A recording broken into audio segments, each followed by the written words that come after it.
Hello and welcome back. Today we are reading chapter 3 of Sabriel by Garth Nix. Yesterday was a doozy.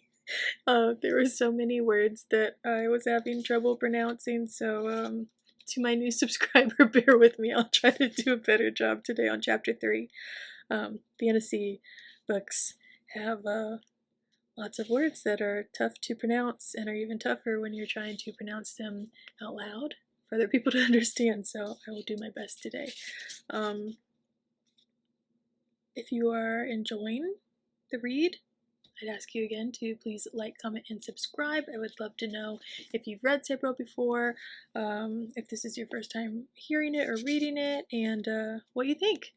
Let me know in the comments below, and let's get started. I'm ready to read. Okay, here we go. Chapter 3. I'm not one to blame a messenger for her tidings, said Horace, as he handed a cup of tea over to Sabriel, who was sitting on what looked like the only comfortable chair in the dugout, which was the colonel's headquarters. But you bring the worst news I have heard for many years. At least I am a living messenger, and a friendly one, Sabriel said quietly.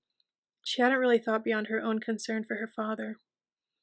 Now she was beginning to expand her knowledge of him, to understand that he was more than just her father, that he was many different things to different people.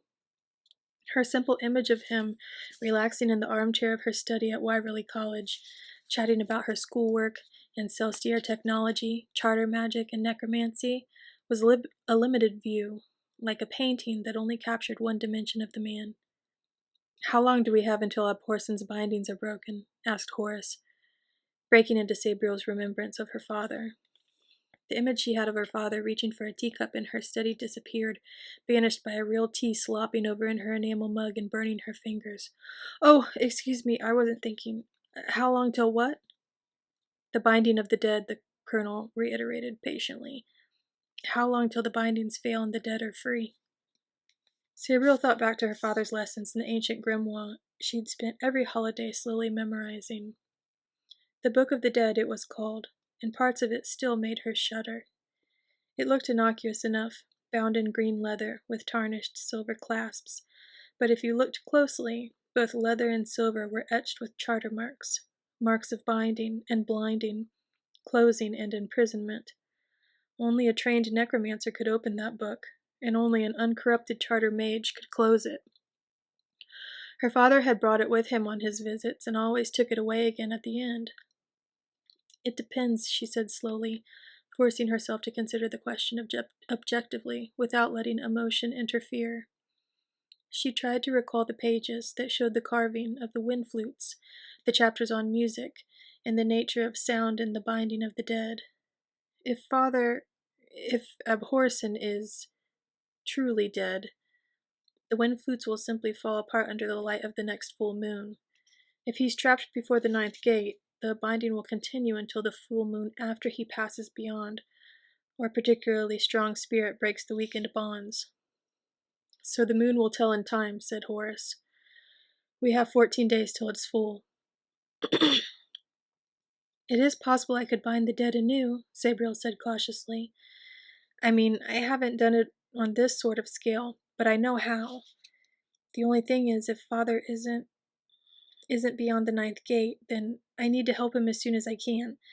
And before I can do that, I must get to his house and gather a few things. Check some references.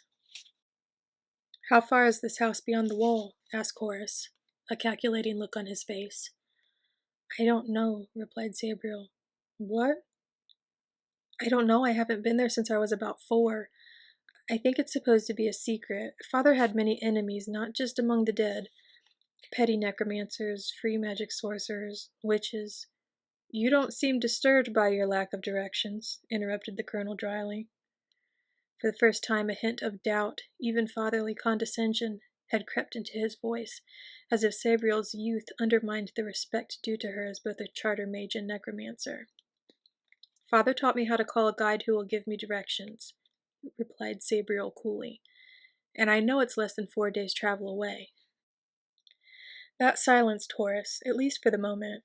He nodded, and standing cautiously, so his head didn't hit the exposed beams of the dugout, He walked over to a steel filing cabinet that was rusting from the dark brown mud that oozed between the pale planks of the revetment. Opening the cabinet with a practiced heave of considerable force, he found a mimeographed map and rolled it out on the table. "We've never been able to get our hands on a genuine Old Kingdom map. Your father had one, but he was the only person who could see anything on it. It just looked like a square of calfskin to me. A small magic," he said, "but since he couldn't teach it, perhaps not so small. Anyway, this map is a copy of the latest version of our patrol map, so it only goes out about 10 miles from the crossing point. The garrison standing orders strictly forbid us to go further. Patrols tend not to come back beyond that distance. Maybe they desert, or maybe..." His tone of voice suggested that even nastier things happened to the patrols, but Sabriel didn't question him. A small portion of the Old Kingdom lay spread out on the table, and once again, excitement stirred up within her. "We generally go out along the Old North Road," said Horace, tracing it with one hand. The sword calluses on his fingers rasping across the map, like the soft sandpapering of a master craftsman. "Then the patrols sweep back, either southeast or southwest, till they hit the wall. Then they follow that back to the gate." "What does this symbol mean?" asked Sabriel, pointing to a blacked-in square atop one of the farther hills. "That's a charter stone," replied the colonel. "Or part of one now. It was riven in two, as if struck by lightning a month ago or so. The patrols have started to call it Cloven Crest, and they avoid it if possible. Its true name is Barhedron Hill, and the stone once carried the charter for a village of the same name. Before my time, anyways. If the village still exists, it must be further north, beyond the reach of our patrols. We've never had any reports of inhabitants from it coming south to Cloven Crest. The fact is, we have few reports of people. Full stop. The garrison log used to show considerable interaction with Old Kingdom people, farmers, merchants, travelers, and so on, but encounters have become rare over the last 100 years, and very rare in the last 20. The patrols would be lucky to even see 2 or 3 people a year now. Real people, that is, not creatures or free magic constructs, or the dead. We see far too many of those." "I don't understand," muttered Sabriel. "Father often used to talk of villages and towns, even cities in the Old Kingdom. I remember some of them from my childhood. Well, I sort of remember, I think." "Further into the Old Kingdom, certainly," replied the colonel. "The records mention quite a few names of towns and cities. We know that the people up there call the area around the wall the Borderlands, and they don't say it with any fondness." Sabriel didn't answer, bending her head lower over the map, thinking about the journey that lay ahead of her. Cloven Crest might be a good waypoint. It was no more than 8 miles away, so she should be able to ski there before nightfall if she left fairly soon, and if it wasn't snowing too hard across the wall. A broken charter stone did not bode well, but there would be some magic there, and the path into death would be easier to tread. Charter stones were often erected where free magic flowed, and crossroads of the free magic currents were often natural doorways into the realm of death. Sabriel felt a shiver inch up her spine at the thought of what might use such a doorway, and the tremor passed through to her fingers on the map. She looked up suddenly and saw Colonel Horace looking at her long, pale hands, the heavy paper of the map still shuddering at her touch. With an effort of will, she stilled the movement. "I have a daughter almost your age," he said quietly, "back in Corvier, with my wife. I would not let her cross into the Old Kingdom." Sabriel met his gaze, and her eyes were not the uncertain, flickering beacons of adolescence. "I'm only 18 years old on the outside," she said, touching her palm against her breast with an almost wistful motion. "But I first walked in death when I was 12. I encountered a 5th gate rester when I was 14, and banished it beyond the 9th gate. When I was 16, I stalked and banished a mordicant that came near the school. A weakened mordicant, but still. A year ago, I turned the final page of the Book of the Dead. I don't feel young anymore." "I'm sorry for that," said the colonel. Then, almost as if he had surprised himself, he added, I mean that I wish you some of the foolish joys my daughter has, some of the lightness, the lack of responsibility that goes with youth. But I don't wish it if it will weaken you in the times ahead. You've chosen a difficult path." Does the walker choose the path or the path the walker? Sabriel quoted, the words redolent with echoes of charter magic, twining around her tongue like some lingering spice. Those words were the dedication on the front of her almanac. They were also the very last words, all alone on the last page of the Book of the Dead. I've heard that before, remarked Horace. What does it mean? I don't know, said Sabriel. It holds power when you say it, added the colonel slowly. He swallowed, open-mouthed, as if the taste of the charter marks was still in the air. If I spoke those words, that's all they would be, just words. I can't explain it, Sabriel shrugged and attempted a smile. But I do know there's sayings that are more to the point at the moment, like, Traveler, embrace the morning light, but do not take the hand of night. I must be on my way. Horace smiled at the old rhyme, so beloved of grandmothers and nannies, but it was an empty smile. His eyes slid a little away from Sabriel's, and she knew that he was thinking about refusing to let her cross the wall. Then he sighed, the short, huffy sigh of a man who is forced into a course of action through lack of alternatives. Your papers are in order, he said, meeting her gaze once again. And you are the daughter of Abhorsen. I cannot do other than let you pass. But I can't help feeling that I'm thrusting you out to meet some terrible danger. I can't even send a patrol out with you since we have 5 full patrols already out there. I expected to go alone, replied Sabriel. She had expected that, but felt a tinge of regret. A protective group of soldiers would be quite a comfort. The fear of being alone in a strange and dangerous land, even if it was her homeland, was only just below the level of her excitement. It wouldn't take much for the fear to rise over it. And always there was the picture of her father in her mind, her father in trouble, trapped and alone in the chill waters of death. Very well, said Horace. Sergeant! A helmeted head appeared suddenly around the doorway, and Sabriel realized 2 soldiers must have been standing on guard outside the dugout, on the steps up into the communication trench. She wondered if they'd heard. Prepare a crossing party, snapped Horace. A single person to cross. Miss Abhorsen here. And Sergeant, if you or Private Rahis so much as talk in your sleep about what you may have heard here, then you'll be on grave-digging fatigues for the rest of your lives.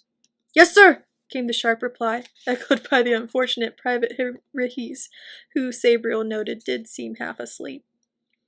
After you, please, continued Horace, gesturing towards the door. May I carry your skis again? The army took no chances when it came to crossing the wall.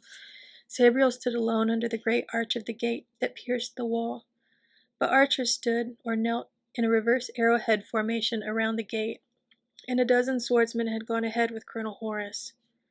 100 yards behind her, past a zigzagged lane of barbed wire, 2 Lewin machine gunners watched from a forward emplacement.